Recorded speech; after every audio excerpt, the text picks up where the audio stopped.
you win as a team and you lose as a team. It's Yeah. not it's not the franchisor versus the franchisee. Welcome to Behind the Franchise, the podcast that brings you behind the scenes with the most successful franchise marketers. I'm your host, Paul Ellinger. On each episode, we'll be diving deep with the people who have cracked the code on franchise growth so you can learn their secrets to building a standout brand.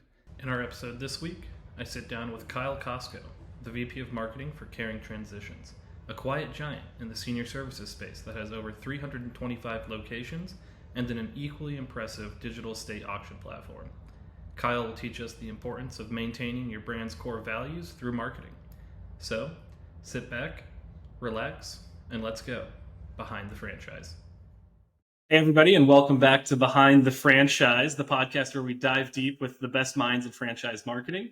As always, I'm Paul Ellinger, the host of the show. And today I'm super excited. We've got Kyle Kosco here, who's a fellow Cincinnatian with me. It's about 15 minutes up the road. Kyle's the VP of Marketing at Caring Transitions currently. Kyle, maybe if you want to, give a hello and kind of tell us about, the brand currently, Caring Transitions, and then your background a little bit. Yeah. So I've been in the Cincinnati area for the last 10 years. And when I first moved into the area and graduated from the University of Cincinnati, I had my own marketing agency, worked with 10 to 20 service-based brands from law offices to insurance agencies to restaurants, and a few things in between there. And then I went to be the marketing manager and then later the director of marketing for a holdings company that had a staffing and advisory services agency, a construction association, an engineering management association firm that held events nationwide with thousands of people in attendance. And then I went over to a logistics company where I was their director of marketing. And then a year or two after that, I became their chief operating officer and took a bigger role in the business strategy and operations side of the company before I was recruited and came to Caring Transitions. Very cool. And tell us about Caring Transitions. I know you guys have a few different kind of business lines, all in kind of the senior services industry. Yeah, so Caring Transitions, we have 325 locations nationwide, and we specialize in senior relocation, downsizing, estate sales, and home cleanouts. And then we have a sub-brand called CT Bids, and that's an online estate sales auction platform where bidding starts at $1 and you can discover unique and everyday treasures from across the country on our platform. What's the coolest thing you've seen come across the CT Bids platform? Because I check it out every so often, and it's always some interesting stuff up there. Well, I am a Bengals fan, even though I'm not from Cincinnati. And the coolest thing was a life-size statue of an actual Bengal. So that would probably be the most unique and thing that piqued my interest. Yeah, But my wife wouldn't let me have wouldn't it. let you pull the trigger on it. It didn't belong with the home decor. That's awesome. Jumping more into your journey, I know you joined Caring Transitions kind of within the past year. Would love to know like how that transition went, getting into franchising and that business model for the first time. Maybe what did your first 90 days look like? How were you working with franchisees and the C-suite kind of taking over some of that, the marketing and brand responsibilities? Yeah, the first 90 days was just so exciting and nonstop, and it was just a super fast pace, and it's something that really attracted me to the opportunity when I was thinking about joining Caring Transitions in the first place. Right, my first week on the job, I was able to jump into training with 10 new owners that were starting their franchise through Caring Transitions. So I was able to go through the operations, the financial, the marketing, all the training that a new owner would have to do in a week in Cincinnati. And I was able to be an attendee as if I was starting my own location. So that gave me a real invaluable insight right off the bat before I started looking at everything else, coming into a new brand and into the franchising space for the first time. So I was really excited to have that opportunity and build some relationships with our newest owners.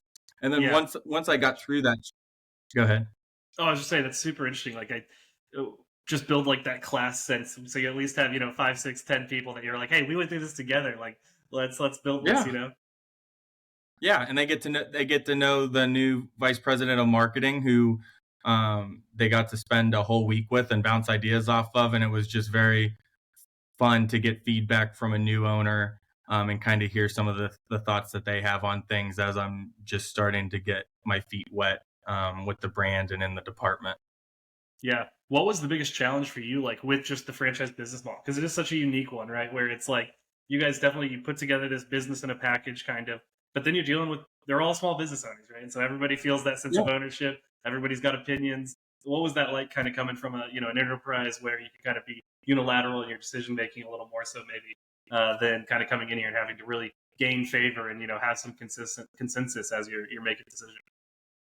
Yeah, I think even though franchising is definitely has its own space in the business world. I think there's a lot of similarities from when I was at the logistics company where no matter what industry you're in, relationships mean a ton. Yeah.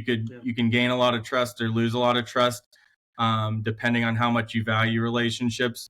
So I knew, especially after my first week of training, just meeting 6 to 10 new owners, that Hmm. my one of my first priorities outside of just fully understanding the brand and everything else would be to meet virtually and in person with as many owners as I physically could in the first 90 days because they need to know um, who I am, Hmm. get buy into to what some of the things that I'm thinking about, but Yeah. also they need to be able to give feedback to me while I'm first starting out so that I can make sure that everything was thoroughly reviewed and thought about before we put together a national strategy and then help them with local strategies as well because Yeah. it's very easy that you can come into a leadership position and then just push an agenda that you have in your mind.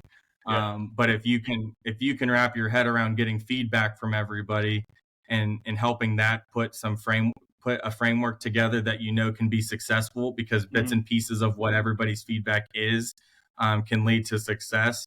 Then you're going to have so much more buy-in because everybody in the network is going to say, well, I gave that feedback and I was Yeah. heard. And even if it's only one thing, if everybody sees one or two things that they played a part in, it becomes a much more collective, consistent effort that we're kind of rowing the boat in the same direction because like a rising tide lifts all ships. Yeah, no, that makes a ton of sense. And our last guest, Jessica Yarmy, talked a lot about balancing promoting and protecting a brand, right? Like kind of Mhm. acknowledging what you've built, working off of that corpus, but then thinking through, hey, what does this look like in the next 5 to 10 years? When you came in, what in your mind were the aspects of, the marketing department or the brand of Caring Transitions that you were like, man, these are core. This is great stuff. We've got to protect this, versus maybe what you wanted to improve or you wanted to see kind of different. Yeah, I came in a really unique and exciting time. We were reviewing a bit of a rebrand with Hmm. a fresh new look and new colors and really putting a document together of who we are because Yeah. we love who we are. That hasn't changed over the last 15 plus years. So we were really able to take owners' feedback and we put a brand steering panel together to make sure we captured everything that we do well and how we can educate new owners and make sure existing owners are all kind of on the same page based on owners' feedback so that we're hitting the mark. So reviewing the brand, we put a brand book together with Nice. core values, brand promise, who our target audience is and all those things, and we put it together in a living breathing document that every location has, and they use that to train their people on. They use that for different types of marketing content that they can do organically with videos and everything else. But it also is a guide on, we know if we're working on something that in our strategy and we're like, does this make sense long term? We know we can refer back to Yeah. something that we've spent 12 months on developing and that we've had in place for 15 years, just maybe not on paper Yeah. and not somewhere that we can consistently look back to. So that was really important. And then with me coming in September, right in the last quarter, all Hmm. this feedback really played a critical part in making sure we developed a strategy for 2024 that made sense right away. And we didn't really have to sit on the feedback for too long, because we had 1 quarter to get the feedback, analyze it, meet with current partners, and flush out what we needed to flush out That was a to hit busy Q4 for January you. 2024. Yeah, no, it was busy, but it was a lot of fun, and everybody just kind of dialed in, and owners were awesome and really receptive to just being able to play a part in it and give feedback on different things, and it led to a fast start, and it was a lot of fun. Yeah, that's awesome. No, I think building that just I always call it like the mission, vision, values, and being like super clear and transparent with that. It's fascinating how many decisions like throughout a week you could be like, okay, cool. It's like, does this fall in line with this or not? And it just makes Yeah. that every decision's easier to make when you're just everybody's in alignment on that. Yeah, even from like a recruiting standpoint, you know the type of people that you want to represent a brand that is so caring and Mm-hmm. that treats seniors and their loved ones with compassion. And it goes as little as making sure your core values are in your job descriptions and stuff like that, and having a Yeah. book that you can refer to and pull things from and to put into that job description, so when people are applying, they kind of already know what the brand's about and what would be expected from them when they're providing a client a certain type of experience. Yeah, no, and you touched on that a little bit. Like, just given the nature of your business, like, how much does like empathy play into your marketing, right? Like your voice and tone, because at the end of the day, you're working at like a pretty challenging part of people's lives, right? And there's a lot of moving pieces. I'm sure you're working with a lot of the children who are working with their parents to, figure out what their next steps are. What does that kind of come through in, and as you guys think about your voice out in the market? Yeah, I think there's a couple things. I think when you look at our core values, and we're caring, we're experts, and we're advocates, and those kind of all play the critical piece. And what separates us from we're not a moving company, so it's not just moving boxes from point A to point B. Yeah. So it for us to be able to support that, whoever the client is, whether it's a loved one or whether it's an older adult or a senior, we have to have those three core values in mind, and they have to see it in some way, shape, or form. They need to know that we care. They need to know that we're experts at what we do, and we'll make sure that we can reduce the stress as much as we possibly can, so that they don't have to worry about it. And then they need to know that we'll advocate for them. If it's a senior moving from point A to point B, or they're Mm-hmm. downsizing, and that's a situation that's very hard to deal with. If you live in a 3,000 square foot home and you're moving into a senior community that maybe is 1,000 square feet, you might need an advocate in your corner, just to make sure you're being heard and you Yeah. get what you want overall. I love that. I love businesses like yours because it's like who doesn't feel good at the end of the day when you're just like, wow, we're really making a difference in people's lives as we continue to grow the business and do the thing. It's pretty cool to have like kind of that double triple bottom line action. Yeah, for sure. Um, Getting into it, I mean, 325 locations. It's not small, right? That's a meaningfully sized footprint. Like when you think of it, I'm sure you're thinking, cool. How do we get to 500? How do we get to 1,000? Like, Mhm. what does that plan look like? What do you think are going to be the big drivers for your brand to take it from that 325 to the 500 or that next level, like whatever you may find that as? Yeah, that's the exciting part. We were at 300 at the end of last year, and we're up to 325, 330.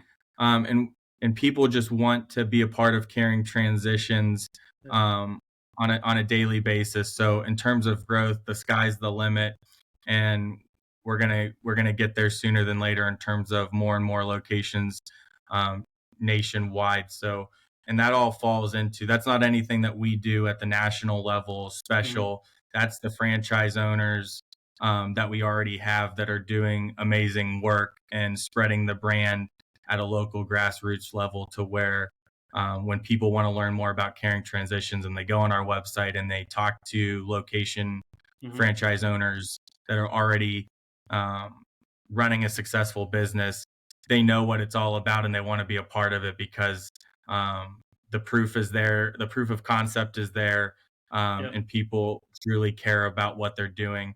Yes, they became an independent business owner to run their own business and to make money, but all of our owners are the core value of caring is definitely a big piece of the type of people that are owning Yeah. franchise locations for caring transitions, and it just shows when they talk about the brand and they're involved in their local communities. So That's the awesome. brand kind of sells itself in that way, and a lot of it's because of the franchise locations and their team. Yeah. How much of your business would you say is referral based? Both on the Fran Dev side, but then also just on the general to customer set look like. Yeah, yeah, referral partners are huge for us. Hmm. Real estate agents, estate attorneys, doctors, senior communities. Those all play a huge role in our local at our franchise level, because those are people that are ingrained in the community just as much as our Absolutely. franchise owners. So those referral partners are um, very important to us and to the partners that we work with, because it truly is a partnership. It's not a one-way street. So that's super important for us at the national level, but also at the local level. So that's a huge driving force in the success of the brand. I love that. And at the beginning, you kind of teased out CT bids a little bit. I think from your perspective, that's got to be so interesting. You've got one half of this, or I don't know the exact breakdowns. You got a portion of this business that are very much so services based, and then CT bids being this digital platform. Like, how does that play out for you when you think about strategy behind the two of them? How similar versus how divergent are those two strategies? And it's got to be a little fun for you being able to kind of bridge the gap between digital and in home type stuff. Yeah. Yeah, no, it's super exciting to have these two this one main brand and then a sub brand that's so strong. Um, our social media strategy is intertwined, but then there's separate pieces to it because CT Bids has its separate social media and digital presence from Caring Transitions, and Hmm. it kind of ties into how do we get to a younger audience for Caring Transitions, um, without just saying, hey, you're going to need caring Yeah. transitions at some point in the Yeah. future. Because that's not really something that um, millennials and other generations are necessarily thinking about at this moment in time. But that's where CT Bids kind of comes in. Even though it's an online auction platform and it has all these unique items, it also has a very unique or a wide range of a target audience. It's pretty much 18 years old and up, Yeah. can be interested in all these items that we sell on a daily basis on CT Bids. So we always like to think of it as CT Bids customers are future Caring Transitions clients, because most of the people on CT Bids, they like the idea of buying items that already have memories attached Mm. to them, and they're able to reuse them, they're able to upcycle them, and all of these items have a bunch of different purposes and meanings to each new owner that comes in contact with it. So we Yeah. think that that is a great bridge into the caring transition services, whether they find out that this might be something they need for their grandma or for their parents or for themselves Mm. down the road. It kind of keeps them within our brands long term. No, I love that. And kind of on that, right? Like, what does that look like? If you're saying, hey, we spend 30% of our time on this generation versus this generation, how much of your marketing efforts are directly on seniors versus the children of seniors who may have to be enabling their parents to go through these processes as they age? Yeah, I think it's a balance on the caring transition side of our marketing strategy. For Hmm. CT Bids, it's 18 and up, and it's based on people's interests, in terms of household goods, Hmm. automobiles, collectibles, art, jewelry. So that is where age isn't necessarily a factor, and we're able to go after a much larger audience and just get them interested in the whole online estate sale process. Yeah. But then for caring transitions, a lot of our marketing is geared towards seniors and their loved ones. So we're able to make sure that that target audience of 45 to 65, and obviously it swings a little bit younger Hmm. and a bit older, but in that in that audience you get a lot of active seniors who are starting to think about um, transitioning in various life stages, and same with the adult children. They Yeah. might they might start to downsize earlier just to make the process even easier, or they might be thinking about it for their loved ones just to get ahead of it. Or if the circumstance happens and a loved one passes away, Hmm. the adult children might live in New York and the parent that passes away is in California, Yeah. and they can't be there to handle that every day because they have life that happens and everything else. So they can rely on us to kind of be that communication piece and making sure things get done and that they can stress a little bit less, Yeah. and move on to embracing that new beginning with confidence, which is a part of our day one living experience.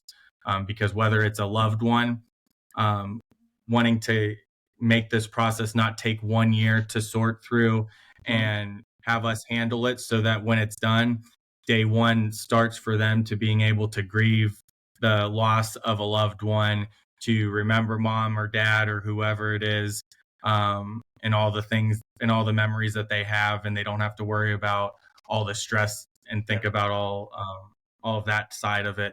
And then for the senior, if they're moving from the home that they raised all their children in into a fun new senior community, that's a new experience, and Yeah. embracing that new experience with confidence is something that we want them to feel excited about, or at least comfortable with, Hmm. so it doesn't take them forever to get used to this new stage of their life, and it could be more of a positive than, oh, it's just something that you have to do. Yeah, no, that makes a ton of sense. One thing we always, whenever we work with clients on the Flamel side, one of the big emphases are always just how can we induce local franchisees to build more content, right? And that's something, I think we've seen data where it's just so much more performative than national content. Curious how Caring Transitions handles that. Like, I'm sure you guys have a whole set of resources that you guys provide down. What does that look like? What are you maybe most proud of that you've seen on the local side of things for some marketing efforts that have been done? Yeah, I mean, every brand can always do more from an organic content standpoint. Yeah. We have some unique things that we've kind of done. We communicate from a marketing standpoint on a weekly basis Hmm. in an email, and that kind of shows success stories of people that are doing really cool local marketing things in their community, and Yeah. kind of gives people ideas across the network on things that they can incorporate as well. And if they are doing it already, then they can share that with us too. But then we've partnered with one of our partners. It's called Snapper, and Hmm. they're like the Uber for photography and video. Yeah. So we use them nationwide. So say one of our locations is doing a relocation or a downsizing in a huge historic home, um, and with a client that is just awesome to work with, and they want to be Yeah. part of it. We schedule a photographer and a videographer to go to the home, take some pictures of the team in action, take some pictures of the client in their home that they just for them to take with them so that they can remember it, and then also take some pictures of the team interacting Yeah. with our clients and showing um, how important and valued they are throughout the process. Yeah.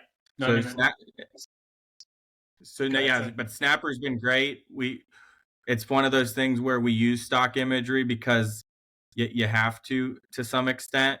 Yeah. But now that we're at the size that we're at, we're able to figure out ways to kind of produce our own content, whether it's video or photography, and using that into our marketing assets to make it a little bit more um, aligned with our brand book and really show who we are, and how we do it versus just picking a random stock photo from Yeah. from Canva or Adobe. It feels like a necessity, right? Like, just your business is so empathetic, so human based that it's like you've got to show the people. You've got to show your people on the ground helping these people.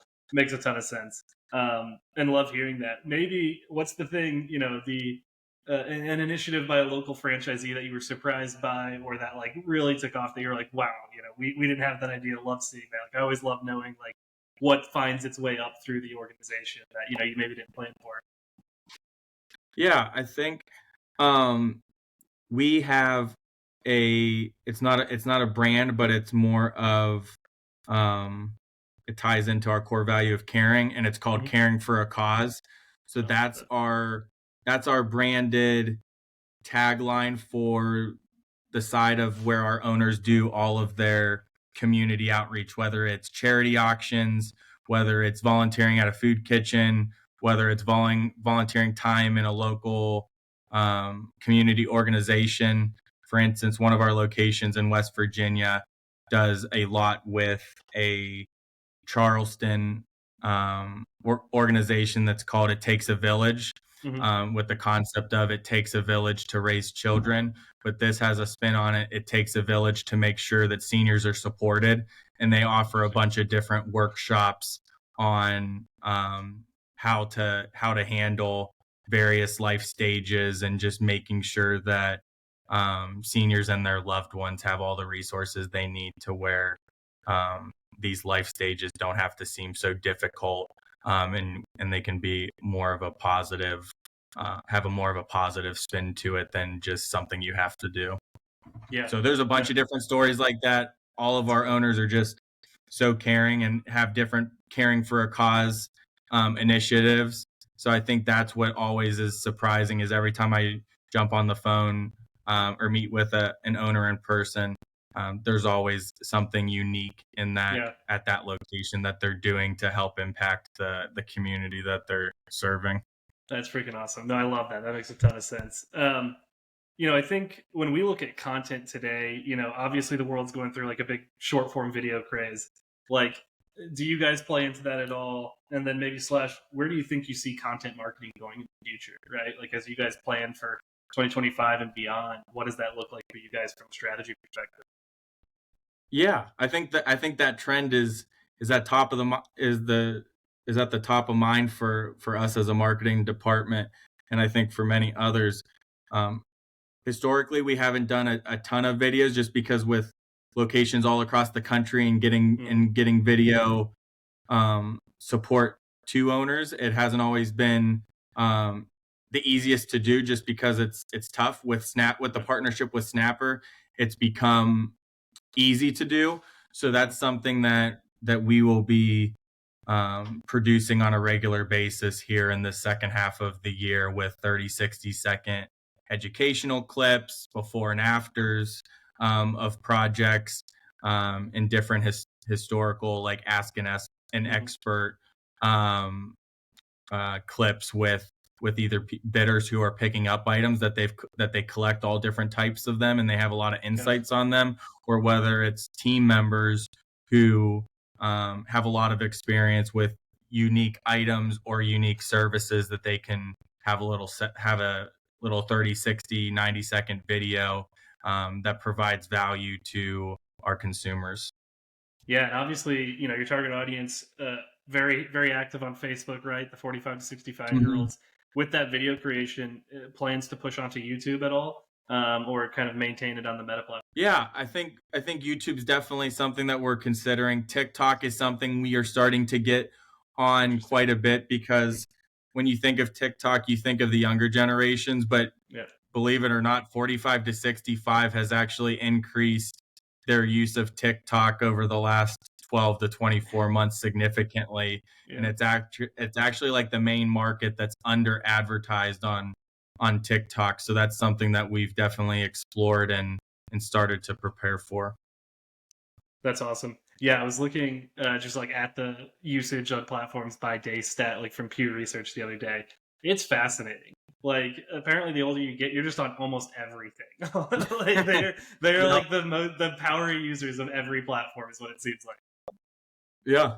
Yeah, no, Uh, it's awesome, and I mean, they've made it easy to access, and people are producing fun and unique things all the time for a wide variety of interests, and that's yeah, kind of why I think everybody's drawn to it. No matter what the age is, everybody's comfortable with a smartphone and a tablet at this yeah. point. So I think that all social media platforms are valuable for all audiences to some extent. Yeah, no, I love that. And kind of bridging into talking about AI a little bit. Obviously, that's what we do. Yeah. Obviously, it's in the big hype phase right now. Everybody's talking about it. How do you think AI is going to change your day to day specifically, just in terms of leading marketing for a brand like Carrying Transitions? Yeah, I think AI is going to be a factor in everybody's day to day, or at least week to week, in all departments, even outside of marketing. I think there's a lot of different ways you can use it. I Mm-hmm. think I think from a marketing standpoint, I think when at a higher level, I think it helps provide ideas and trends when you're building content strategies, and you're looking for just starting points to start brainstorming. And then once you work with your team, you get feedback from owners. If it's in franchising, you're able to really start to narrow in on pieces of those strategy recommendations and start building it out further into content pieces. And I think whether it gets you to a starting point with content, or you use it all the way through, there's different ways that you can um, make it more efficient for your Mm-hmm. department, and make sure that you use your time in the best ways that you can to help drive whatever brand you're working with or whatever department you're in an organization. Yeah, no, I love that. Does Carrying Transitions use it anywhere across the organization currently? Do you know? Yeah, our operations team uses it a little bit in different ways, just to um, help with some content, and then same with marketing. We use it for topic starters, just to see what topics are out there, and what are trending. Some Yeah, of it we use, and some of it we don't. Just like if somebody from our team brought a bunch of topic ideas that were trending, it helps you get something yeah. going to guide some conversations, and then it takes the creative people to kind of make it Take happen it to the and next level. and push forward with those ideas. Yeah, no, for sure. My big enamoration with it is like when it can start replacing workflows and processes, right? Like I think once Mhm. we get to that point in kind of this stage of development, that's when it gets super interesting. And I always love to ask Yeah. everybody from that perspective, what's one process you do in your day to day or week to week that you're like, man, I wish I didn't have to do this and AI could just do it for me? That is a good Or are you just question. loving 8 to 6 every day of the week? I mean, one thing that I don't know, AI can't do for me, but I wish I had more time in the day, just in general, because I like Yeah. because I love what I do. But I think what AI could do for me is, I think I would love to make more use out of when I'm in a meeting on Zoom, Hmm. um, that it summarizes things and puts it into actionable items for us to send out and just Yeah. keep record of. Because I think having to do that all from scratch after a meeting, when you're going from meeting to meeting and stuff like Yeah. that, I think that piece is really cool, how far it's come, on Yeah. the different platforms, and understanding tone, and um, getting all the types of the conversation together into a very accurate summary. I think Yeah. using more of that will really help make sure you keep things organized, and make sure nothing gets lost, when you're taking notes and then you're jumping to another meeting. Yeah. Have you used Otter AI at all, or any of those? No, right now I've only used Chat GPT, but I know my teams that is messing with a bunch of different ones, because Nice. we're always exploring all the versions of AI, because owners I bet are you're getting asked starting about it a lot. Yeah. to dip into AI as well. And we had an AI speaker at our national conference in New Orleans a couple months ago. Nice. So with franchise owners, a lot of them are looking for any way possible to drive efficiency, so they can have a little bit more time to do other things. So they've used it quite a bit to generate content, and to Hmm. to keep track of notes and everything else. And I think that's only gonna increase over time. How do you guys think about data security on that front? So I know we've talked to a few, Fortune 500s, and they've like distinctly prohibited their employees from using ChatGPT, with their work Hmm. accounts and things like that because they're worried about the data Yeah. getting trained off of it. Have you guys thought about that? Do you guys, give any guidance down to franchisees when it comes to using new AI Yeah. tools? Yeah. I think right now, I think we always communicate, keep just know what you're putting into AI and making sure that it's for like general strategy or um, other topics that aren't necessarily um,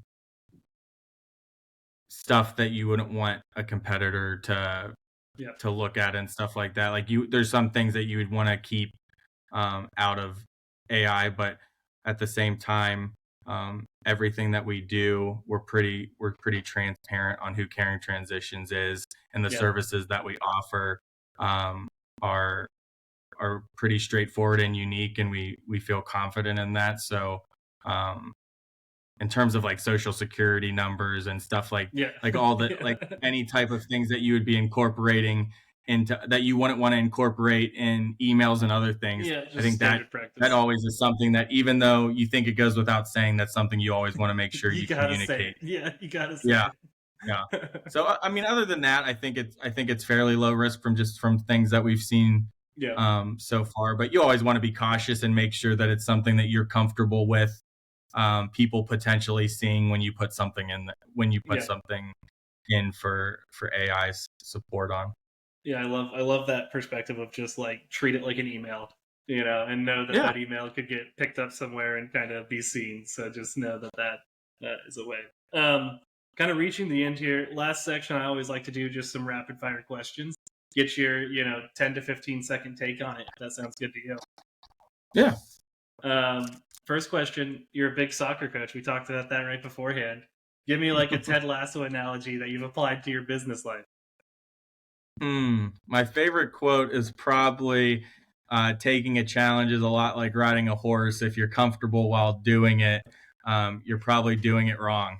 So I think that's something that has always stuck with me and makes me laugh, but it's also super serious. It's something that's super serious because you always need to push yourself to get into a little bit of uncomfortable situations, because it's how you grow. If you're always comfortable, you're not really always thinking about what's next, or how to get to that next level of success, personally or collectively as a brand or an organization.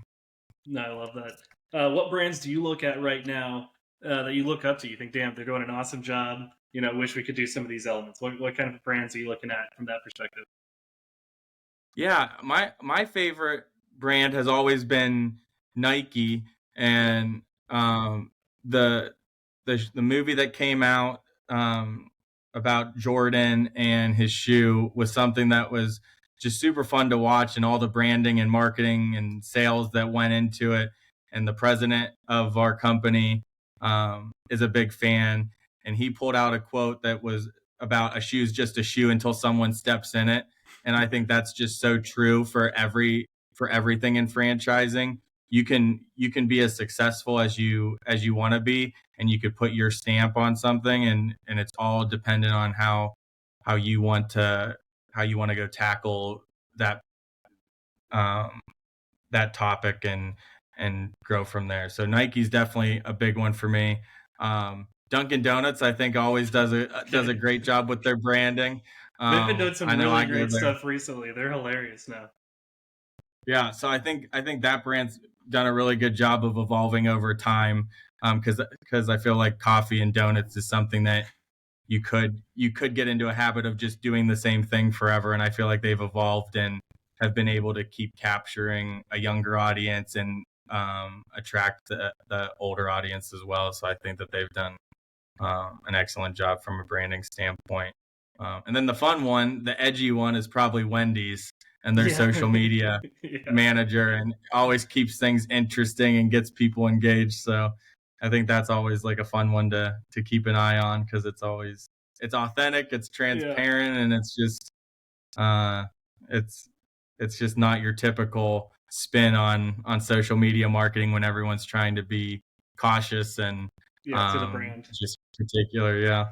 Yeah, but quick interlude. I was talking to the one of the social media managers from Wendy's when they like first started doing all of that, and Uh it was huh. crazy just hearing the performance results. Like at one point, he was like, they jumped onto a hashtag nuggets for something. It was like someone random person was like wanted to get nuggets, like chicken nuggets, and Uh they huh. jump on it, and it got like 4.5 million likes. just from them getting on like a hashtag Nuggets for John something or another. Wow. Just crazy stuff, and I'm like, wow, a lot of brands would love that activity. Always like to ask, what should franchise marketers stop doing as soon as possible? What do you think the industry's doing wrong? Yeah, I think for me, one thing that I've always worked at doing is being positive and focusing on what we need to do more of, and Mm-hmm. even because we're not always doing things enough, and I think that's being authentic and who you are based on whatever your brand stands for.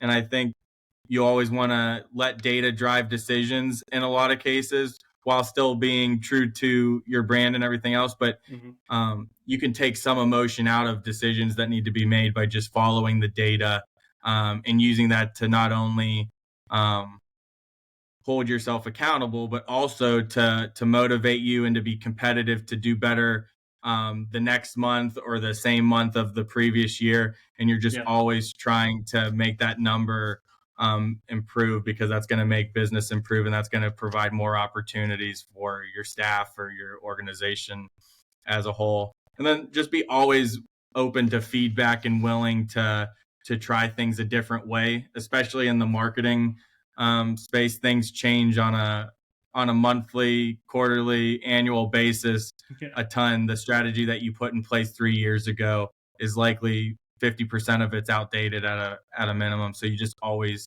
have to be ready to be flexible and adapt, and not just do it the same way you've done it for the last 10 years. So I think that's something that is something that everybody can always make sure that they keep top of mind to actually follow through with. Absolutely. You brought up competition. How many of your coaching philosophies from soccer do you bring into your marketing philosophies and managing a team of franchisees? Yeah, I, I bring some. I'd say the big thing is that you win as a team and you lose as a team. It's Yeah. not it's not the franchisor versus the franchisee. Part of getting all this feedback and actually using owner feedback is around that we're in this together. We're not going to put something out there that we don't think is going to benefit the whole brand. And with their feedback, that kind of helps ensure that we're moving in the same direction, and we can make sure that we get consistent results, which is the same as wanting to make sure that your team can consistently win and exceed expectations and just have Yeah. a high standard all around. So I think that's the piece that um, that makes that resonates with me, that I always bring in, is everything's relationship driven, whether it's coaching or whether it's leading an organization or leading a department or owning your own business. If you don't have um, that mentality to accept feedback and try things in different ways to produce the best results, um, then you're not able to be as successful as you could be, and you have a lower ceiling. Yeah, I love that. I mean, the win as a team, lose as a team. I think that is just that permeates everything you do in life. Like everything's not a zero sum game. You just everybody can win if everybody goes right after it. That's huge. And then final one, what marketing or social media trend everybody should be jumping onto it right now? Yeah, it's the short videos for us. I think everybody talks about it, but it's really difficult to pull off for most brands. So I think Yeah. um, as as you start to look towards 2025, everybody should just be trying to figure out with their team, how can you make it happen, even if you're doing none of it now, even if you could start doing once a month or once a week and just Mm-hmm. start phasing it in. You don't have to go 100% into it if the resources aren't there. But if you don't start, you're never going to get to that point. It's always going to just be something that you want to do at some point. So I think you just have to make it happen, even if it's at a really small scale. It's fascinating. I always push people, especially on the local level, literally just pull your iPhone out and shoot 30 Yeah. seconds of video of anything. Of like somebody making a sandwich, somebody mowing a lawn, like your employee Yep. walking in for the day. And that will perform better than any random Yep. graphic you spend 30 minutes on in Canva. Like every single time. It's Yeah. fascinating. Yeah. Phone cameras and videos have just come such a long way that people really don't know the difference in a lot of Yep. cases when it's quick, organic social media content. Yep. So I think that's something that some people get a little bit stressed out saying like, oh, I don't have a camera. That's fine. Just Yeah. use your phone, and it'll still do much better than some graphic that you put together Oh yeah. to post on. Your iPhone in cinematic mode is like the unlock. Yeah. It takes beautiful video. I'm using it right now. My iPhone's just on top of my desktop monitor right now, using it Yeah. as the webcam screen. So it's perfect. Yeah. Yeah, um, for sure. well, that's all I've got for you. Always like to end with a 30 seconds. Pitch what you want to pitch. Tell people any listeners what you want them to know, either about carrying transitions yourself or honestly whatever you want to talk about. Yeah, no, I think carrying transitions is the best kept secret in some of the markets. And if you haven't heard about us, or you have a loved one that is going through a transition in life, and you need some help and you can't do it all yourself, um, go visit us at caringtransitions.com and learn more about how we can provide that day one living experience to you or a loved one. No, I love that. I echo everything. And if you're interested in random things, or you go onto auction sites, check out CT Bids. I definitely pull it up at least once a week just to see what's out there locally. So I will add that Yeah, one there for you. But thanks so much yeah, for your you time. you took it right out. Yeah, Oh, thank sorry. you. Yeah. Yeah. No, yeah. Great to have you on. I appreciate it. Everybody, thanks for listening to Behind the Franchise. We look forward to having you on to the next episode.